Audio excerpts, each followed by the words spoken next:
Okay, hi everyone. I want to talk about Paul McCartney now back on tour, and I just finally got a chance to hear Paul perform the opening track that he's doing now in concert.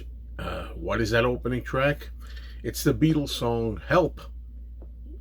Some of you may get excited when you hear that and say, "Wow, that's great! He's doing Help. That's fantastic." Paul has done the song "Help" before. Done it in the past when he sang a tribute to John. He used to say in the middle of his show, many years ago now, he would say, here is a tribute to someone we love dearly. And he would do the song Help. Strawberry Fields Forever he's done, and then he's done Give Peace a Chance. But he did it in the middle of a concert back then as a tribute to John. He would say, this is like a tribute to remembering our dear friend. And he would do it. It was really touching. And back then, in the past, he did the very slow, ballady kind of piano rendition that John once did on tape. Some of you may have heard it circulating around, where he sings, "When I was younger, so much younger than today, I never needed anybody's help in any way." A very slow and painful version John did. This was the one that Paul incorporated in the past into his tribute segment of his show. Okay, now some people are saying this is the first time Paul's done Help in many years. I think 35 years, they say. Or I think my friend Andy Nichols has explained that he's done it more than just 35 years ago. But what we all agree on is this is the first time that Paul's done the song Help the way it was on the record, the Beatles record, the Beatles version, very fast, upbeat, the pop song single version. And he uses it to open up his show. Now, this is not easy to do when you have to put down something that one of the Beatles are doing, because people are not going to be happy, but I've got to be honest about it. How does it sit with you folks out there that Paul's opening the show with the single classic Beatles fast version of Help in 2025? To me, the first thing I think is, this song is 60 years old, so you could figure, this year, 1965 was when it was released. This is 60 years later, so that's like kind of like remembering it. I don't know if it was an anniversary thing in Paul's mind. I realize that legally there's nothing wrong with it. He's allowed to do it, right? He can sing it. It's not against the law to sing it. It's not legally corrupt or anything.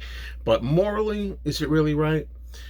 Paul is the main guy now. It's been the main guy for a while. We lost John and we lost George. And fortunately and happily, we still have Ringo. But Paul has put himself out there since like 1989 now, okay? And happily so. Paul is carrying that Beatles torch.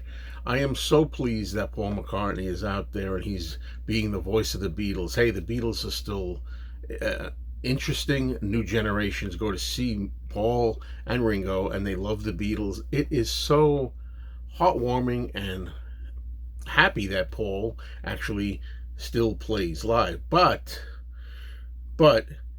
he goes a little overboard at times. I didn't like when he did Being for the Benefit of Mr. Kite, the John song, but I got over that because that particular song, Being for the Benefit of Mr. Kite, that's more like a fun carnival, let's have a good time at the fair kind of song, so that's all right. But Help, even though it's a Lennon and McCartney song, because McCartney did help out on the single version, the words to Help are pretty much, for the most part, John's. And John was the one that often told, even back in 1965, how he felt when he was in his early 20s. He felt insecure. He felt down. He needed help. He was not sure of himself. He's very uncertain of his feelings. That's John Lennon. And again, nothing wrong legally with Paul singing it, but why do that? You have 100 other songs you could do, or maybe more, 100 other songs you could do to open this show, even Beatles wise. So I'm trying to put this in the best way I can, and I want to know what your feelings are about this. I don't think I'm going to have any argument with any of you disagree with me about this, the idea that Paul singing it itself, just generally speaking, it isn't a crime.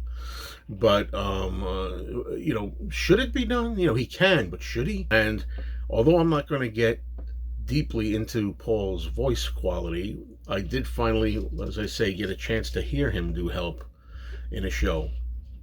And I got to tell you, it was very warbly. It wasn't a good vocal version anyway. Still, upon hearing him sing that, followed by Coming Up, and even Gotta Get You Into My Life, hearing him do that, I'm not totally, against the idea that he's one of the Beatles, and here he is. I feel great about that. Hearing him do Coming Up, hearing him do Gotta Get You Into My Life again, I have that little twinge that, hey, I'm a Beatles fan, and that's Paul McCartney. Freaking Paul McCartney. He's 83 years old, and there he is on the stage, and everybody's loving and dancing, and I see young people flashing peace signs. It's a beautiful thing. Don't get me wrong. I love it. I still have that little bit of excitement, but I really, when I hear him sing, though, I could hear the struggle in his voice, and it's a mixed thrill for me. Some of it's negative as well as positive. All right, well, I stammered and got through this the best I felt I could because I had so much I wanted to say, and I did it in a gobbledygook way. But yeah, lay off John's songs, please. That's all I can say.